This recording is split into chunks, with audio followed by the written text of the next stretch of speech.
Welcome along to this next instalment of our mini-series in collaboration with our friends and partners at InventoryBase, where we are highlighting landlord FAQs around inventories.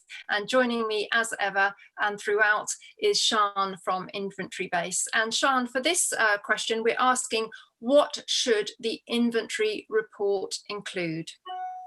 Right, so on the report, you should have quite clearly at the front the property address, the date of the report, so that then corresponds with the pictures and the evidence being taken, who commissioned the report, whether that's the agent, the landlord, or it could be the tenant themselves, the clerk name and company who's actually carried out the report, so you've got a point of reference to go back to.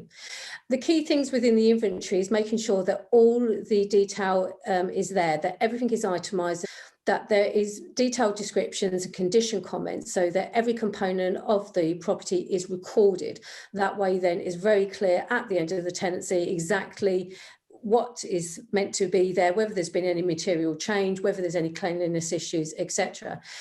So this should also include all your furnishings, any appliances that have been provided during the tenancy or for the tenancy at the beginning. Sometimes items are given halfway through or changed or swapped halfway through, like boilers or washing machines that may have failed.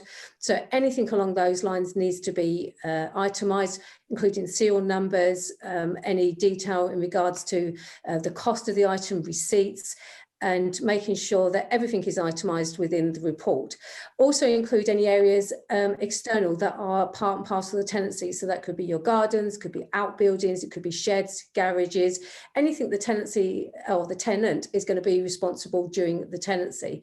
And make sure also there's a health and safety section there. Make sure that there's an ability to showcase that smoke alarms, carbon monoxide alarms, where they are required and applicable by law, been cited and tested for audible sound to make sure that the tenant is remained safe.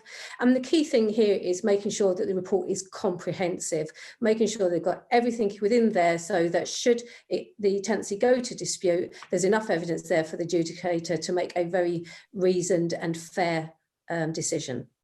Indeed, and this is all about setting up the tenancy correctly at the beginning, because we know from previous experience and previous landlord pain that if you don't, it's more likely to end in a dispute.